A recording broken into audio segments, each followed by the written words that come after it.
In the beginning, when the world was still young, Adam and Eve, the first man and woman, lived outside the Garden of Eden.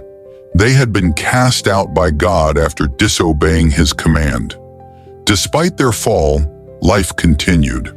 Adam and Eve began to build a life for themselves. In time, Eve gave birth to their first son and named him Cain. Later, she gave birth again and named her second son Abel. Cain and Abel grew up into young men, each choosing his own path in life. Cain became a farmer. He worked the land, planting and harvesting crops from the soil. Abel became a shepherd.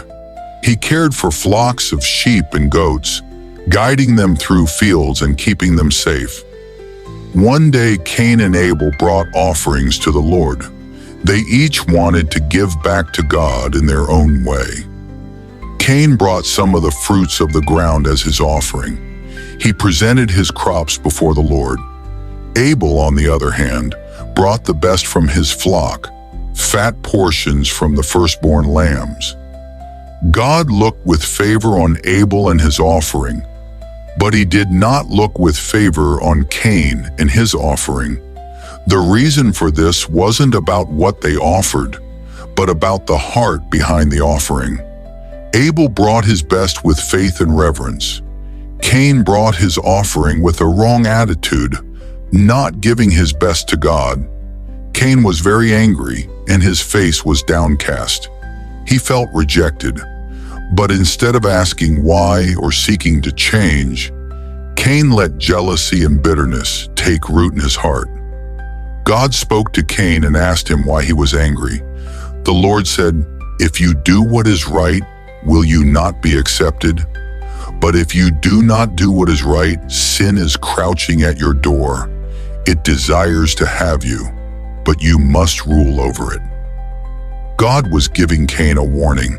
He was offering Cain a chance to turn away from the darkness that was growing in his heart.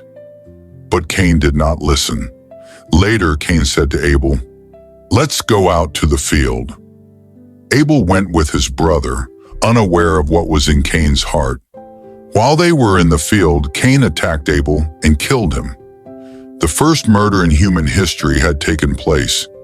Cain had allowed anger and jealousy to drive him to commit a terrible act. Afterward, the Lord said to Cain, "Where is your brother Abel?" Cain replied, "I don't know. Am I my brother's keeper?" But God already knew what had happened. He said, "What have you done? Your brother's blood cries out to me from the ground." God was grieved. He told Cain that he was now under a curse. The ground that had received Abel's blood would no longer yield good crops for Cain. He would become a restless wanderer on the earth. Cain pleaded with God, saying, "My punishment is more than I can bear. Today you are driving me from the land, and I will be hidden from your presence. I will be a wanderer, and whoever finds me may kill me." But God, even in judgment, showed mercy. He placed a mark on Cain so that no one who found him would kill him. God promised that if anyone harmed Cain, they would suffer vengeance 7 times over. With that, Cain went out from the Lord's presence and settled in the land of Nod, east of Eden. Cain's life changed forever. He became a wanderer, far from his family and far from God. His actions had caused pain and sorrow, not just to himself, but to his parents and to the world. This story is not just about 2 brothers. It is a lesson about the human heart. It reminds us how important it is to check our motives. It teaches us that God sees beyond our actions and looks into our hearts. Abel gave from a heart full of faith, honor, and love. Cain gave from a place of duty, not devotion. And when he was corrected, instead of repenting, he allowed envy to rule him. God warned Cain before he sinned. He gave him a chance to do what was right. That same warning applies to us today. When we feel anger, jealousy, or bitterness, we must be careful. Sin is always waiting at the door. But we have a choice. We can rule over it or let it rule over us.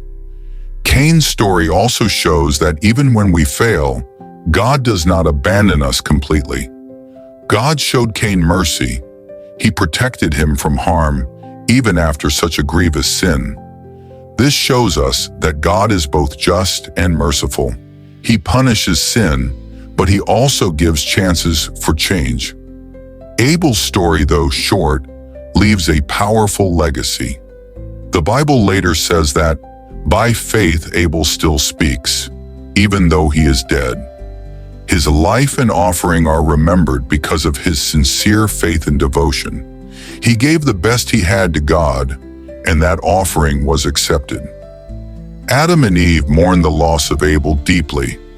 They had lost a son to death and another to exile, but life continued. In time, Eve gave birth to another son, and they named him Seth. Through Seth's line, God would continue his plan for redemption, leading all the way to Jesus Christ. The story of Cain and Abel reminds us that we are responsible for how we treat others. We are our brother's keeper. We are called to love one another, to forgive, and to live in peace. Jealousy, hatred, and pride can destroy lives, but love, humility, and faith can build a better world. As we reflect on this story, may we learn to guard our hearts, to offer God our best, and to treat others with kindness and grace. May we remember that even in our worst moments, God reaches out with warnings, with correction, and with mercy. Cain's story is a tragedy, but it is also a warning and a lesson. Abel's story is one of faith and honor. Both remind us of the choices we make every day, choices between right and wrong, faith and fear, love and hate.